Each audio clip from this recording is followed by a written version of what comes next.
बिहार में विधानसभा चुनाव का बिगुल बजने वाला है। भारतीय चुनाव आयोग ने अक्टूबर में तैयारी कर ली है और विधानसभा चुनाव का कार्यक्रम लगभग तैयार करके सिर्फ घोषणा करना बाकी रह गया है। माना जा रहा है कि अक्टूबर के महीने में इसका ऐलान हो जाएगा। बिहार में विधानसभा चुनाव 3 चरणों में कराया जा सकता है। नवंबर 2025 में ही चुनाव के परिणाम घोषित हो जाएंगे और नई सरकार का गठन होगा, क्योंकि मौजूदा विधानसभा का कार्यकाल 22 नवंबर को खत्म हो रहा है और माना जा रहा है इससे पहले ही चुनाव की सारी प्रक्रिया पूरी कर ली जाएगी और इसके लिए चुनाव आयोग ने तैयारियां कर ली हैं।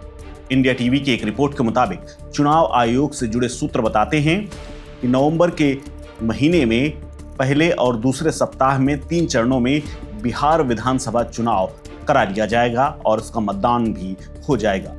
दिवाली और छठ पूजा के त्योहारों को ध्यान में रखते हुए चुनाव की तारीखें तय की जाएंगी। फिलहाल निर्वाचन आयोग चुनाव की तैयारियों में जुटा हुआ है और सारा डॉक्यूमेंटेशन करीब पूरा कर लिया गया है। करीब 22 साल बाद बिहार में वोटर लिस्ट का स्पेशल इंटेंसिव रिवीजन यानी SIR हुआ है और इसके तहत हर घर सर्वे का काम जुलाई महीने में ही पूरा कर लिया है। बाकी प्रक्रिया जारी है। अगस्त महीने में SIR ड्राफ्ट वोटर लिस्ट जारी कर इस पर दावा और आपत्तियां मांगी गई थी। चुनाव आयोग अब इनके निपटारों में जुटा हुआ है, जो कि 30 सितंबर को फाइनल वोटर लिस्ट जारी की जा सकती है।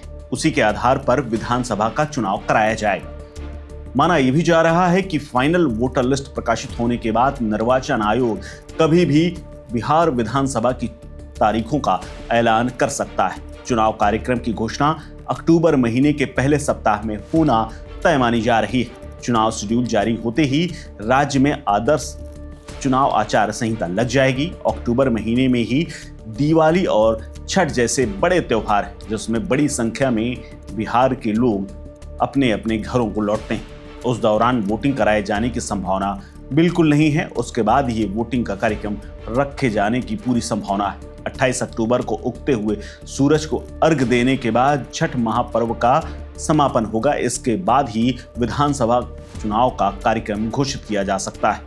आपको बता दें कि साल 2020 में 3 चरणों में विधानसभा चुनाव कराए गए थे। पहले चरण में 71 सीटों पर 28 अक्टूबर को मतदान हुआ था। दूसरे चरण में 94 सीटों पर 3 नवंबर को वोटिंग हुई थी। 78 सीटों पर 7 नवंबर को वोटिंग हुई थी और 10 नवंबर को मतगणना के बाद चुनाव का परिणाम घोषित कर दिया गया था और इसी तरह कार्यक्रम इस बार भी रहने की उम्मीद जताई जा रही है। हालांकि चुनाव की घोषणा अभी नहीं हुई है, लेकिन पहले से ही पार्टियां अपनी तैयारियों में जुटी हुई हैं और चुनाव प्रचार भी धीरे धीरे जोर पकड़ रहा है। तारीखें घोषित होने के बाद चुनाव प्रचार अपने युद्ध स्तर में ये पार्टियां शुरू कर देंगी। इस खबर में फिलहाल इतना ही। अपडेट्स के लिए बने रहिए वन इंडिया हिंदी के साथ। नमस्कार। Subscribe to One India and never miss an update. Download the One India app now.